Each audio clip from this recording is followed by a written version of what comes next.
Thank you all so much for joining us this evening. We are very excited to share the work that this class has been doing this semester. My name is Dr. Reeves Shulstad, and I'm a musicologist in the Hayes School of Music, and I have been teaching a class on the art music of Black composers with Audrey Lomax, cellist, music ed major, and Douglas Hoffman, who is clarinetist and a composer. So we have been covering the music of Black composers starting in the 19th century up through the current time. And we wanted our project to be something that reflected who we were. And Douglas is our composer arranger, and both of these students are scholars in this area. So what you're going to hear is not only the music that Douglas has arranged for us, and you'll hear his process. He's going to talk about that a bit, but you're also going to hear about the research that they've done in connection to these pieces and composers. So thank you so much. I hope you enjoy it, and I'll turn it over to Douglas.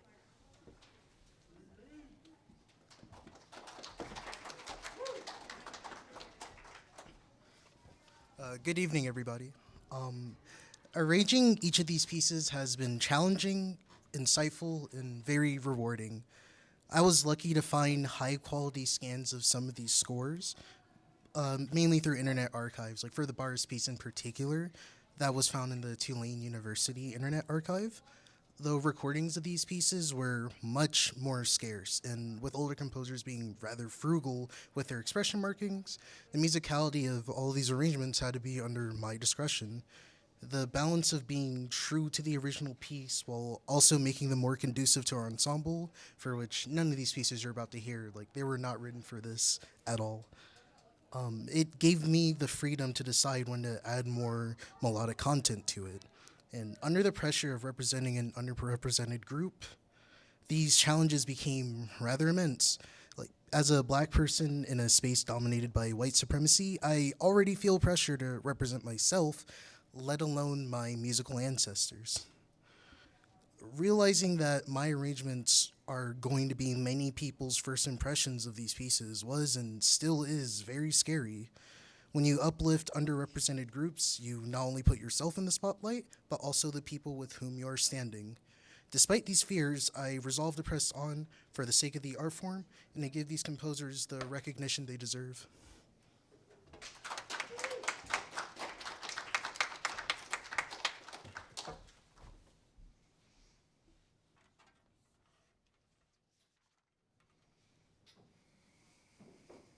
Francis Johnson, born in 1792 and died in 1844, was a prominent composer, bugler, violinist, and bandleader.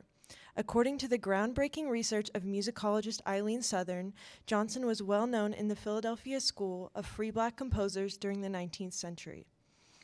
Johnson was a very successful full-time musician during a time where very few free Black musicians could support themselves fully with their music careers, and was very influential to the Philadelphia music scene as well as America as a whole. He composed over 300 pieces during his career and was the first African American to publish sheet music. He faced much discrimination as a composer working freely when slavery was still entrenched in the U.S. Despite the fact that slavery was still legal in the U.S., Johnson frequently toured with his band. His band started out playing primarily for Black audiences in Philadelphia and eventually branched out to play for many different audiences and venues. Even though the band traveled internationally, they remained connected with the Black community in Philadelphia where they started playing. Johnson's band gained much recognition during this time, and he became the first African-American bandleader to take a band to Europe. In 1837, Johnson's band played for Queen Victoria at Buckingham Palace. Johnson was also very influential to other Black musicians. He helped many musicians advance their career as full-time musicians, including William Appo, Aaron J.R. Connor, Edward Rowland, and Francis Seymour. We are performing the Recognition March of the Independence of Haiti, dedicated to President Jean-Pierre Boyer after the independence of Haiti in 1804. The revolution started in 1791 with slave revolts and rebellions against the French colonizers, with Boyer becoming president from 1818 to 1843. The independence of Haiti was significant to the black community in the U.S. because slavery was still legal, and Haiti set an example of what a decolonized country could look like. The piece we are playing is very regal and celebratory. Some things to listen for in the piece are the running 16th notes that start in the clarinet and are passed around to the other instruments. There are also a lot of dotted rhythms and leaps within the piano part that show the precursors to ragtime that would develop in the late 19th and early 20th century. There are also many unique harmonies between the instruments, especially the clarinet and cello.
Basile Barres, born in 1845 and died in 1902, is one of the most compelling composers I've ever had the pleasure of researching.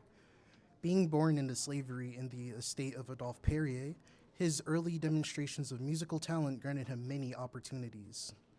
Perrier owned a music store in the French Quarter in New Orleans, and Barres worked there while he was enslaved and after emancipation. Barres got further education from C.A. Pettigrew and Eugene Prevost, studying composition and harmony under the former and piano under the latter.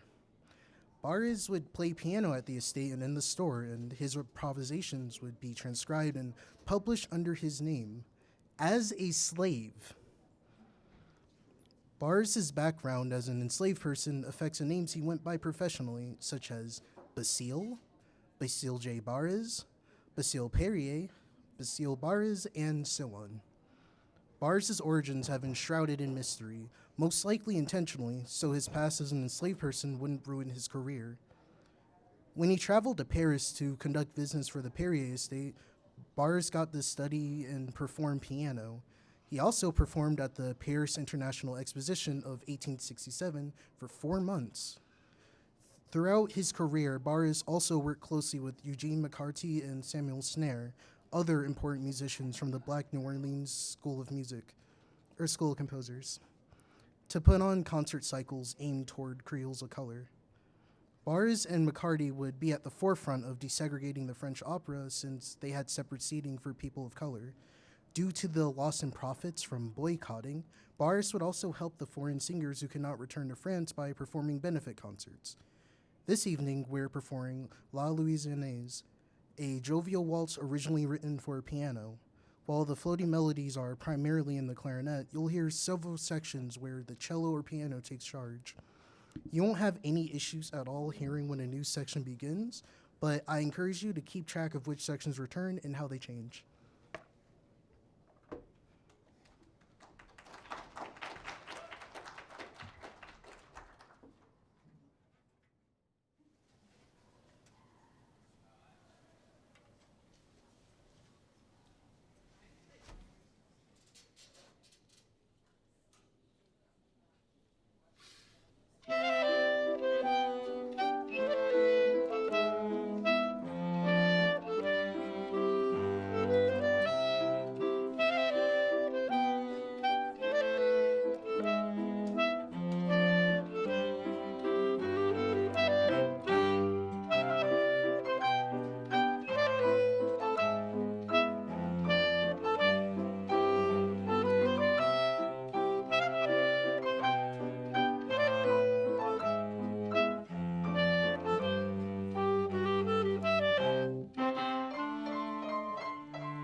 Henry Thacker Burleigh, born in 1866 and died in 1949, was a very prominent composer of American art songs in the late 19th and early 20th century.